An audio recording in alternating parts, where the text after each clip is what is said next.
"I'm sorry, but you people look suspicious. I'm going to have to ask you to leave." Those were the exact words restaurant owner Vincent Marcelli said to Gloria James, Savannah, and 8-year-old Bronny as they sat in his upscale Italian restaurant in downtown Cleveland. August 12, 2018. LeBron was parking the car when his family was being escorted out like criminals. But what Vincent didn't know was that LeBron had heard every word through the restaurant's front door. And what he built right next door would destroy Vincent's business forever and create something beautiful in its place. Have you ever watched someone you love be humiliated because of the color of their skin? Have you ever felt that burning rage when prejudice targets your family? Have you ever wondered what real justice looks like when someone has the power to deliver it? This is the story of what happens when racism meets its match. When ignorance faces intelligence. When a small-minded business owner discovers that the family he just insulted has the power to change his entire world. The James family had been looking forward to this dinner for weeks. It was supposed to be a celebration. LeBron had just announced his new school initiative for underprivileged kids in Cleveland, and they wanted to enjoy a quiet family meal at one of the city's most respected restaurants. Marcelli's Italian Kitchen had been a Cleveland institution for over 30 years. Vincent Marcelli had inherited the restaurant from his father and had built a reputation for fine dining and exclusive service. The restaurant attracted celebrities, politicians, and Cleveland's social elite. Vincent took pride in maintaining what he called a certain standard for his establishment. What Vincent really meant was that he was comfortable serving people who looked like him, talked like him, and came from his world. Despite Cleveland's diverse population, Marcelli's clientele was overwhelmingly white and wealthy. Vincent told himself this was just good business, attracting the right kind of customers. The James family arrived at 7:30 p.m. on a warm August evening. Gloria, LeBron's mother, was dressed elegantly in a navy blue dress. Savannah wore a beautiful summer outfit. And 8-year-old Bronny was in his best polo shirt and khakis. They looked like any other affluent family enjoying a night out. But Vincent Marcelli didn't see an affluent family. He saw what his prejudiced mind wanted to see. Black people in his exclusive restaurant. The fact that one of them was the most famous athlete in Cleveland, the man who had brought the city its first championship in 52 years, didn't matter to Vincent. All he saw was skin color. LeBron had dropped his family off at the front entrance while he parked the car in the crowded downtown area. It was supposed to be a simple 5-minute task. Instead, those 5 minutes would change everything. As Gloria, Savannah, and Bronny were seated at their table and began looking at menus, Vincent watched them from across the restaurant. His discomfort was obvious to his staff, who had learned to recognize his moods over the years. Several servers exchanged worried glances as Vincent's expression grew darker. "Those people don't belong here," Vincent muttered to his headwaiter, Marcus, a young black man who had worked at the restaurant for 3 years. Marcus looked confused. "Sir, they seem like a nice family. The reservation was made properly and they're dressed appropriately." "I don't care about their reservation," Vincent snapped. "I don't like the look of them. They seem suspicious." Marcus knew exactly what Vincent meant, and it made his stomach turn. He had experienced Vincent's prejudice before, but never so blatantly. "Sir, I don't think—" "I'm not paying you to think," Vincent interrupted.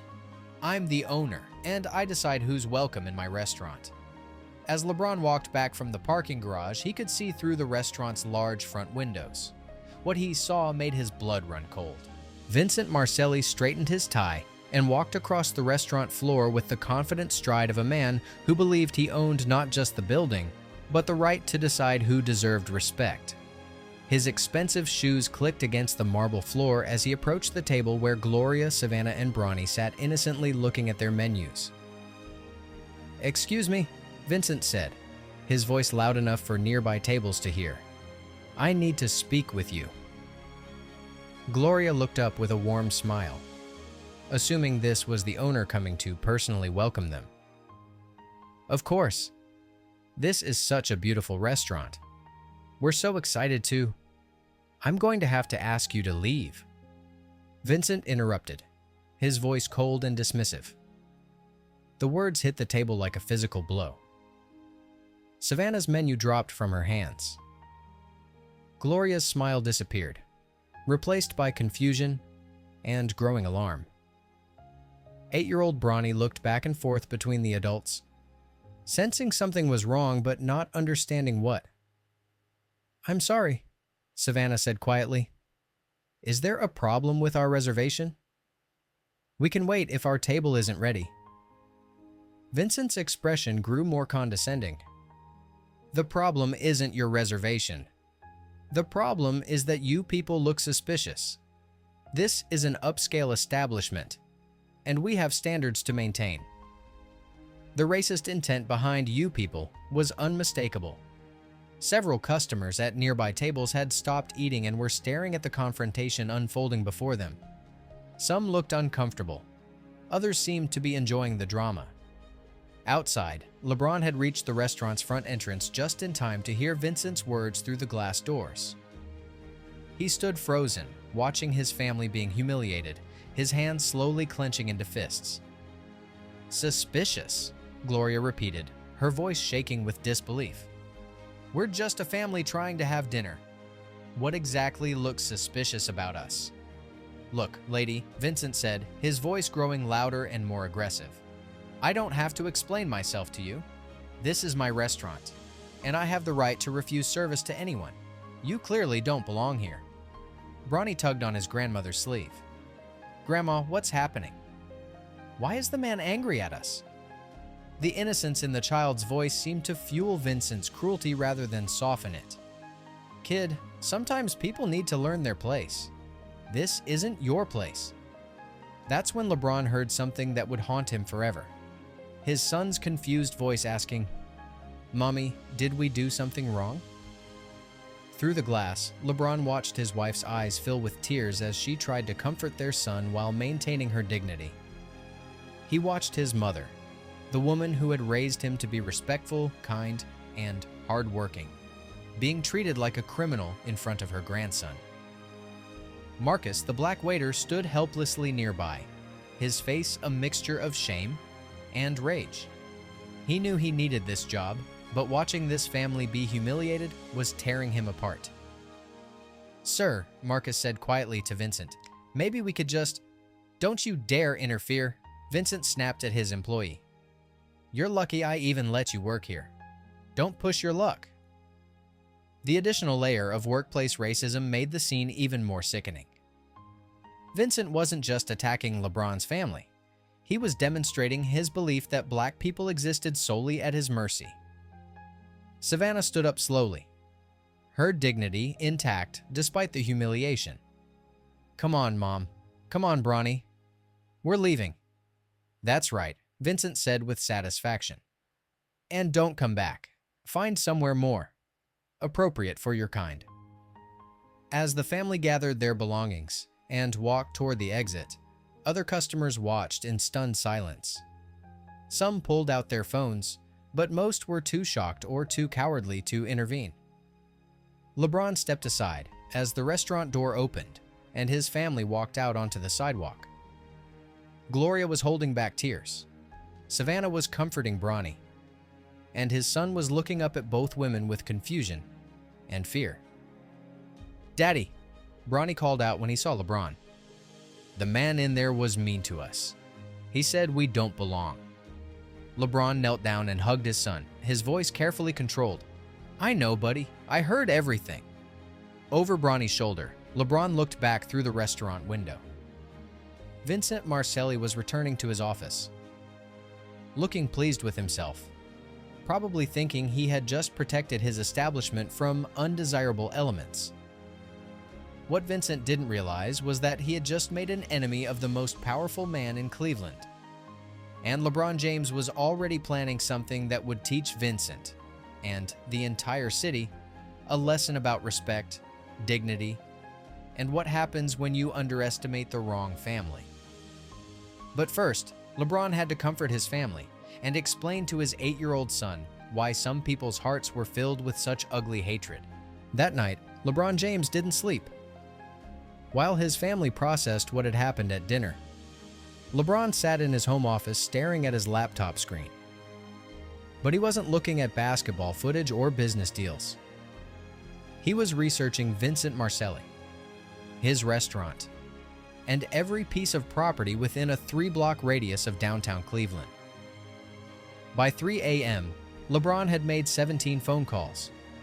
By sunrise, he had set in motion a plan that would change not just Vincent's life, but an entire neighborhood. "Daddy, are you okay?" Bronny had asked the night before as LeBron tucked him into bed. "You look angry." LeBron had smiled and kissed his son's forehead. "I'm not angry, buddy. I'm determined. There's a difference." "What's the difference?" "Angry people do things they regret. Determined people do things that matter." Those words would prove prophetic over the next 6 months. The first call LeBron made was to his real estate team. "I need you to find out everything about the vacant lot next to Marcelli's Italian Kitchen. Owner information, zoning laws, development possibilities, everything." The second call was to his financial advisors. "I want to start a new project. Budget is unlimited. Timeline is 6 months. And I want it to be perfect." The third call was to his childhood friend and business partner, Rich Paul. "Rich, remember when we talked about opening a community center that would serve families regardless of their background? It's time." By the end of the week, LeBron's team had discovered that the vacant lot next to Marcelli's restaurant was owned by an elderly widow who had been trying to sell it for 3 years. The asking price was $2.8 million. LeBron offered $4 million with one condition. The sale had to be completed within 30 days. Mrs. Henderson, the 78-year-old owner, was stunned. "Young man, are you sure about this? That lot has been sitting empty for years. Most developers think it's too small for anything significant." LeBron smiled. "Mrs. Henderson, sometimes the most significant things come in small packages. And I promise you, what we're going to build there will serve this community for generations." As the legal paperwork was being processed, LeBron began assembling his team. He hired Cleveland's top architects, the city's most respected contractors. And most importantly, he reached out to community leaders who understood what the neighborhood really needed. Vincent Marcelli first heard about the construction when the bulldozers arrived on August 30th, exactly 18 days after he had kicked LeBron's family out of his restaurant. Vincent watched through his office window as workers began preparing the site next door. "Probably another overpriced condo development," Vincent muttered to Marcus, the waiter who had witnessed the family's humiliation. Marcus, who had been following the news about LeBron's new project, said nothing. He knew something Vincent didn't. This wasn't going to be condos. The construction moved with unprecedented speed and precision. LeBron visited the site every day, sometimes bringing Bronny with him. "What are we building, Daddy?" his son would ask. "We're building a place where every family feels welcome," LeBron would answer. "A place where kids like you can learn, play, and grow up knowing they matter. Even kids who look different from each other. Especially kids who look different from each other." As the weeks passed, Vincent began to notice changes in his business. Construction noise during lunch hours was driving some customers away, but that wasn't the real problem. Word had spread throughout Cleveland about what had happened at Marcelli's. Social media posts, local news coverage, and community discussions had labeled Vincent's restaurant as a place where discrimination was tolerated. "We're losing customers," Vincent's head waitress informed him in October. "Reservations are down 30% from last year." Vincent was stubborn. "It's just the construction noise. Once they're finished with whatever they're building, business will return to normal." But Marcus knew better. He had been watching the beautiful building take shape next door. He had seen the signs going up, advertising job openings for a new community center that would serve free meals, provide after-school programs, offer job training, and create a safe space for families of all backgrounds. More importantly, Marcus had seen LeBron James himself working alongside the construction crew, painting walls, and installing equipment. This wasn't just a business investment. This was personal. By December, Vincent's restaurant was operating at half capacity.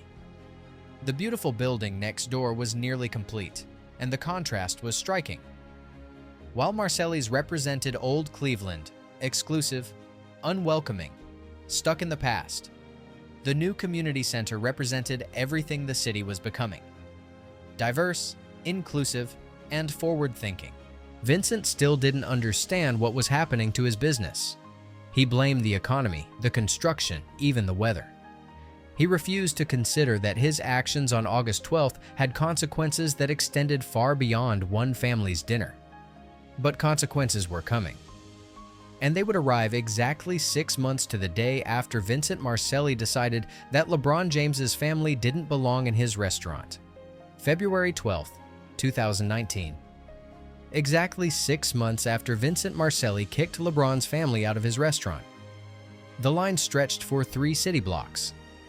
Thousands of Cleveland families waited patiently to enter the grand opening of the Unity Community Center, the most beautiful building downtown Cleveland had ever seen. Vincent Marcelli watched from his restaurant window as his own dining room sat completely empty. Not a single customer. His 30-year-old family business was dying, and he was finally beginning to understand why. LeBron James stood at the podium, his family beside him, the same family that had been humiliated 6 months earlier. 6 months ago, my family was told we didn't belong somewhere because of how we looked, LeBron began. Today, we're opening a place where every family belongs. Vincent's heart sank as he realized the devastating truth. LeBron hadn't just built a community center. He had built the antithesis of everything Marcelli's restaurant represented. The Unity Community Center offered free meals, after-school programs, job training, and childcare. Everything Vincent charged premium prices for, LeBron provided for free. Where Vincent had created barriers, LeBron had built bridges. Marcus, Vincent's former waiter, now worked at the center. He would tell visitors, "That restaurant next door is where this all started." Instead of getting angry, LeBron got creative. Instead of seeking revenge, he chose to serve others. Within weeks, Vincent was facing bankruptcy. His landlord called him in for a difficult conversation. "Vincent, I've received an offer to purchase this building," she said. "The buyer wants to convert your space into a community kitchen." She handed him a letter. LeBron James's signature appeared at the bottom. "He's offering 3 times what the building is worth," she explained. Vincent finally understood. LeBron hadn't just defeated him, he had transformed hatred into healing. The final scene played out weeks later. As Vincent packed up 30 years of memories, he watched LeBron playing with kids in the center's courtyard. The same family Vincent had dismissed as suspicious was now serving hundreds of families daily. His phone rang. It was Marcus. "Mr. Marcelli, LeBron wanted me to extend an invitation. We need help organizing our community meal programs. He would offer me a job? After what I did?" "That's who he is," Marcus said quietly. "He believes people can change." 6 months later, Vincent could be found serving meals at the Unity Community Center to families from every background imaginable. The restaurant that once excluded had become the kitchen that included.